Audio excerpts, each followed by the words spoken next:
Assalamualaikum sahabat, berjumpa lagi kita dalam pembahasan soal ilmu pengetahuan alam untuk SMP maupun MTS kelas 7 ya sahabat. Oke sahabat, kita masih melanjutkan latihan soal akhir bab 5, yaitu mengenai klasifikasi makhluk hidup. Kita lanjutkan bagian B ya sahabat ya. Jawablah pertanyaan-pertanyaan berikut dengan benar. Langsung masuk soal nomor 1.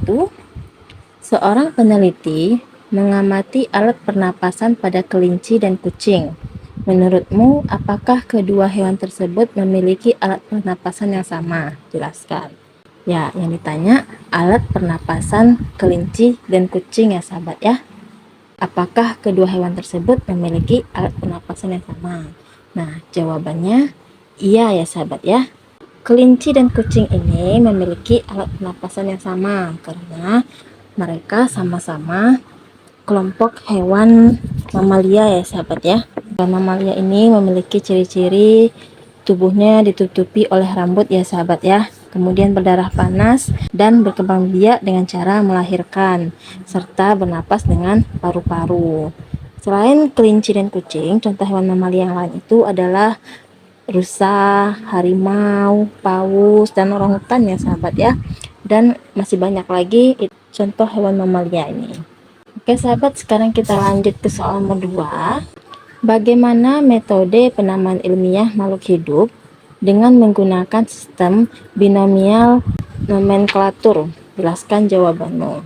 Oke, metode penamaan ilmiah dengan menggunakan sistem binomial nomenklatur ini merupakan sistem tata nama ganda ya sahabat ya, yang dikemukakan oleh Carolus Linnaeus ya sahabat ya, sekitar tahun 1707 sampai 1778. Dengan aturannya, yang pertama, setiap makhluk hidup memiliki nama jenis atau spesies yang terdiri dari dua kata Latin. Kata pertama menunjukkan genus ya sahabat ya, dan penulisannya diawali huruf besar. Sedangkan kata kedua menunjukkan spesies dan penulisannya diawali huruf kecil. Penulisan nama ilmiah makhluk hidup ini dicetak miring ya sahabat ya, atau diberi garis bawah. Namun ada juga beberapa makhluk hidup yang diberi nama dengan 3 kata ya sahabat ya, dimana kata ketiga ini berarti varietas atau inisial nama penemunya. Nah, itu adalah metode penamaan ilmiah dengan sistem binomial nomenklatur ya sahabat ya. Oke sahabat, sekarang kita lanjutkan soal nomor 3. Jelaskan sistem klasifikasi menurut Robert H. Whittaker. Oke, sistem klasifikasi menurut Robert Whittaker yaitu makhluk hidup dikelompokkan menjadi 5 kingdom ya sahabat ya, yaitu terdiri dari Monera, Protista, Fungi, Plantae, dan Animalia ya sahabat ya. Robert ini menyempurnakan klasifikasi dari peneliti-peneliti sebelumnya, yaitu Aristoteles, John Ray, dan Carolus Linnaeus. Oke, sistem klasifikasi makhluk hidup menurut Aristoteles yaitu menggolongkan makhluk hidup menjadi 2 kelompok ya sahabat ya, yaitu tumbuhan dan hewan. Tumbuhan dikelompokkan menjadi herba, semak, dan pohon, sedangkan hewan digolongkan menjadi vertebrata dan invertebrata. Kemudian yang kedua, John Ray. John Ray ini mengelompokkan makhluk hidup ke arah kelompok-kelompok kecil ya sahabat ya. Genre ini juga melahirkan konsep tentang jenis dan spesies. Kemudian yang ketiga, menurut Carolus Linnaeus. Carolus ini mengelompokkan makhluk hidup berdasarkan pada kesamaan struktur ya sahabat ya. Ia juga mengenal sistem tata nama makhluk hidup yang kita kenal dengan binominal nomenklatur. Nah, dari ketiga peneliti ini disempurnakan oleh Robert Whittaker yang mengelompokkan makhluk hidup menjadi 5 kingdom ya sahabat ya, yaitu Monera, Protista, Fungi, Plantae, dan Animalia. Oke sahabat, kita lanjutkan ke soal nomor 4. Fani, Tara, dan Dinda mendapat tugas dari guru IPA untuk mengamati beberapa hewan yang ada di pasar tradisional. Mereka menemukan beberapa hewan seperti gambar berikut.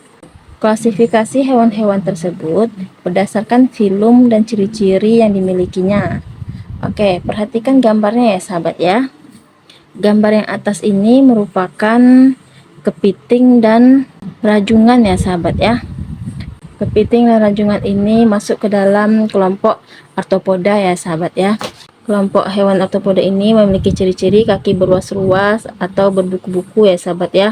Tubuhnya ini mempunyai rangka luar dari zat tanduk atau kitin dan bernapas dengan paru-paru. Kemudian gambar yang di bawah ini adalah gurita dan kerang ya sahabat ya. Gurita dan kerang ini masuk ke dalam kelompok moluska. Ciri-ciri dari moluska ini yaitu hewannya bertubuh lunak ya sahabat ya. Ada beberapa jenis moluska yang tubuhnya dilindungi cangkang.